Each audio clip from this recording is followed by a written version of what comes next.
என்னால முடியாது வீடு கட்டவே. அப்படி சூழ்நிலையில வந்து எனக்கு வீடு கட்டி இன்னைக்கு ஒரு பிரம்மாண்டமா என்னையும் ஒரு மனிதன் ஆக்குனது இந்த ஜிஎம்எஸ் கன்சல்ட். நான் வந்து மதுரை மாநகராட்சியில ரொம்ப ஏழ்மையான குடும்பத்துல பிறந்தவன். எனக்கு ஒரு வீடு கட்டணும் வைக்கணும்னு சொல்லி ஆசை இருந்துச்சு. அதனால நான் வந்து யூடியூப்ல பார்த்தேன். அதுல வந்து ஜிஎம்எஸ் கன்சல்ட்னு ஒன்று இருந்துச்சு. என்னோட கனவு பிள்ளைகளுக்காண்டி நான் வாழ்ந்த வாழ்க்கைக்காண்டி என் கனவு. ஆனா ஆசைப்பட்டேன் ஒரு சின்ன புத்தர் சிலை வைக்கணும், ஐசிலிங்ல ஒரு சைட்ல வைக்கணும்னு ஆசைப்பட்டேன். ஆனா எனக்கு வந்து இவ்வளவு பெரிய பிரம்மாண்டமான ஞானத்தை தரக்கூடிய புத்தர் சிலை எனக்கு கொடுத்துருக்காங்க. அதுக்கெல்லாம் எந்த பணமும் வாங்கல.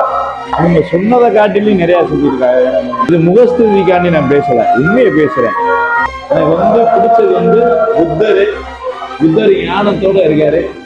என்ன வந்து பிரம்மாண்டமாகிறது. நான் சாதாரண ஒரு மனிதன், கார்பரேஷன்ல ஒரு சாதாரண மனிதன்.